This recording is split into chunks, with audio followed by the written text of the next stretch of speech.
Om Namo Narayana. Today we are finishing with Canto 2. Finishing up second half, chapter 10. Starting with verse 17. The living force, being agitated by the Virat Purusha, generated hunger and thirst, and when he desired to drink and eat, the mouth opened. From the mouth the palate became manifested, and thereupon the tongue was also generated. After this, all the different tastes came into existence, so that the tongue can relish them. When the Supreme desired to speak, speeches were vibrated from his mouth. Then the controlling deity fire was generated from his mouth. But when he was lying in the water, all these functions remained suspended. Thereafter, when the Supreme Purusha desired to smell odors, the nostrils and respiration were generated. The nasal instrument and odors came into existence, and the controlling deity of air, carrying smell, also became manifested. Thus, when everything existed in darkness, the Lord desired to see himself, and that was all created. Then the eyes, the illuminating God, sun, the power of vision, and the object of sight all became manifested. By development of the desire of the great sages to know, the ears, the power of hearing, the controlling deity of hearing, and the objects of hearing became manifested. The great sages desired to hear about the self. When there was a desire to perceive the physical characteristics of matter, such as softness, hardness, warmth, cold, lightness, and heaviness, the background of sensation, the skin pores, the hairs on the body, and their controlling deities were generated. Within and outside the skin is a covering of air through which sense perception became prominent. Thereafter, when the Supreme Person desired to perform varieties of work, the two hands and their controlling strength, and Indra, the demigod in heaven, became manifested, as also the acts depend on both the hands and the demigod. Thereupon, because of his desiring to control movement, his legs became manifested, and from the legs the controlling deity named Vishnu was generated. By his personal supervision of this act, all varieties of human beings are busily engaged in dutiful occupational sacrifice. Thereupon, for sexual pleasure, begetting offspring, and tasting heavenly nectar, the Lord developed the genitals, and thus there is the genital organ and its controlling deity, the Prajapati. The object of sexual pleasure and the controlling deity are under the control of the genitals of the Lord. Thereafter, when he desired to evacuate the refuse of eatables, the evacuating hole, anus, and the sensory organ thereof developed along with the controlling deity, Mitra. The sensory organ and the evacuating substances are both under the shelter of the controlling deity. Thereafter, when he desired to move from one body to another, the navel and the air of departure and death were combinedly created. The navel is the shelter for both, namely death and the separating force. When there was a desire to have food and drink, the abdomen and the intestines, and also the arteries, became manifested. The rivers and seas are the source of their sustenance and metabolism. When there was desire to think about the activities of his own energy, then the heart, the seat of the mind, the moon, determination, and all desire became manifested. The 7 elements of the body, namely the thin layer of the skin itself, the flesh, blood, fat, marrow, and bone, are all made of earth, water, and fire, whereas the life breath is produced by the sky, water, and air. The sense organs are attached to the modes of material nature, and the modes of material nature are products of the false ego. The mind is subjected to all kinds of material experiences, happiness and distress, for example, and the intelligence is the feature of the mind's deliberation. Thus, by all this, the external feature of Lord Vishnu is covered by gross forms such as those of planets, which were explained to you by me. Therefore, beyond this gross manifestation is a transcendental manifestation finer than that of the finest form. It has no beginning, no intermediate stage, and no end. Therefore it is beyond the limits of expression or mental speculation, and is distinct from the material conception. Neither of the above forms of the Lord, as just described unto you from the material angle of vision, is accepted by the pure devotees of the Lord who know him well. He, Lord Vishnu, manifests himself in a transcendental form, being the subject of his transcendental name, quality, pastimes, entourage, and transcendental variegatedness. Although he is unaffected by all such activities, he appears to be so engaged. O King, know from me that all living entities are created by the Supreme Lord according to their past deeds. This includes Brahma and his sons, like Daksha, the periodical heads, like Vaivasvata, Manu, The demigods like Indra, Kandra, and Varuna. The great sages like Bhrigu, Vyasa, and Visashta. The inhabitants of Pitraloka and Siddhaloka.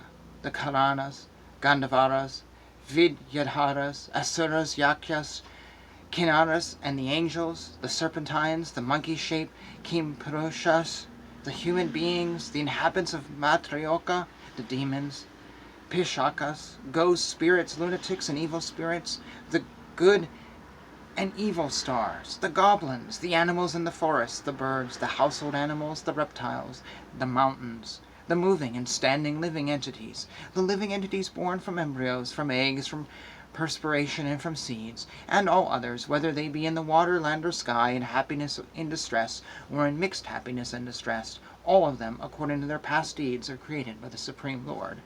According to the different modes of material nature, that being goodness, passion, and darkness, there are different living creatures, who are known as demigods, human beings, and hellish living entities.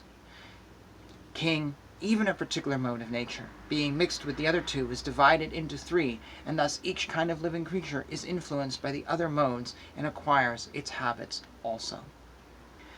He, Lord Vishnu, as the maintainer of all in the universe, appears in different incarnations after establishing the creation, and thus he reclaims all kinds of conditioned souls amongst the humans, non-humans, and demigods. Thereafter, at the end of the millennium, the Lord himself, in the form of Rudra, the destroyer, will annihilate the complete creation as the wind displaces the clouds.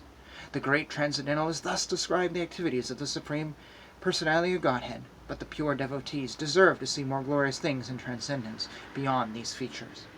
There is no direct engineering by the Lord for the creation and destruction of the material world. What is described in the Vedas about his direct interference is simply to counteract the idea that material nature is the creator. This process of creation and annihilation, described in summary herein, is the regulative principle during the duration of Brahma's one day. It is also the regulative principle in the creation of Mahat, in which the material nature is dispersed. My king, I shall in due course explain the measurement of time and its gross and subtle features, with the specific symptoms of each, but for the present let me explain unto you the Padma Kalpa.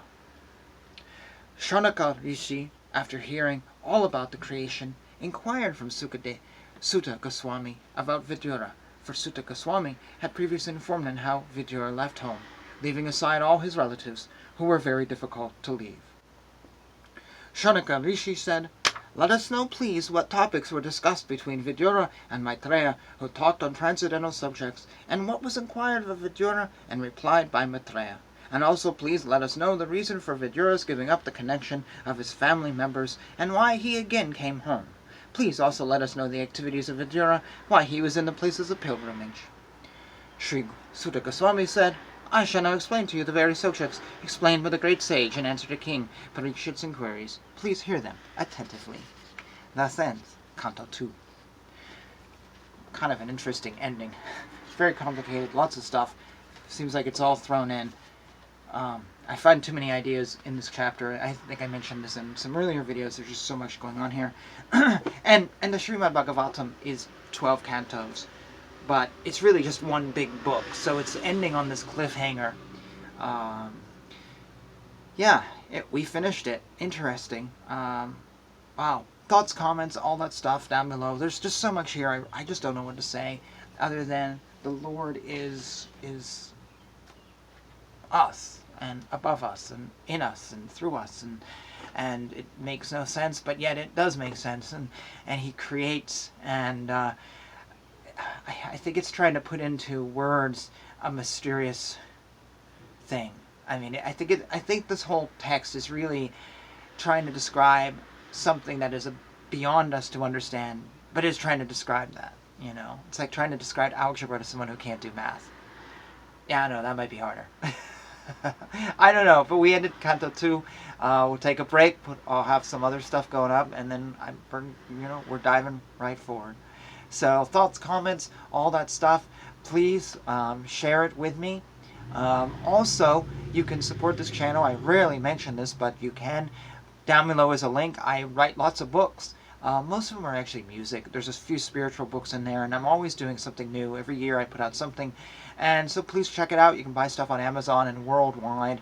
Um, if there's anything that suits your fancy, that's a nice way of supporting my channel and supporting my work, allowing me to have a little time to do this. I don't get rich off of this.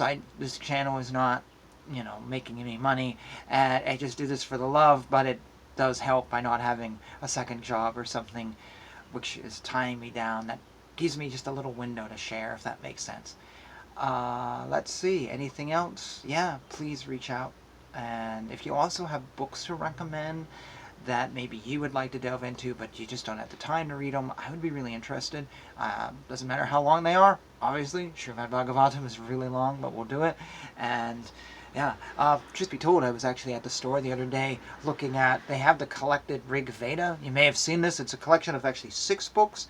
The Dharmapada, there's something from Christianity and Judaism, and there's 6 different religions, and one volume is the Rig Veda. And I had a copy years ago, and it's like small print and 600 pages, and I was like, oh, this is interesting, and I just couldn't do it, and I got rid of it.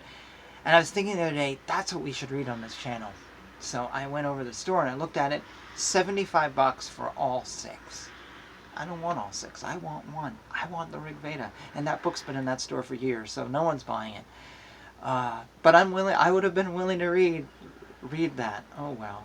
So please share with me anything you've got. And yeah, kind of rambling now, but when you end a book, you have this weird place of, well, what do we do now? Where do we go? Also, mind any noise you hear. The windows are open, and so you might be hearing traffic or stuff outside, but not much I can do about that in my humble, crazy surroundings. And so with that, we'll just say Hare Krishna, Krishna Krishna, Hare Hare, Hare Rama, Rama Rama, Hare Hare.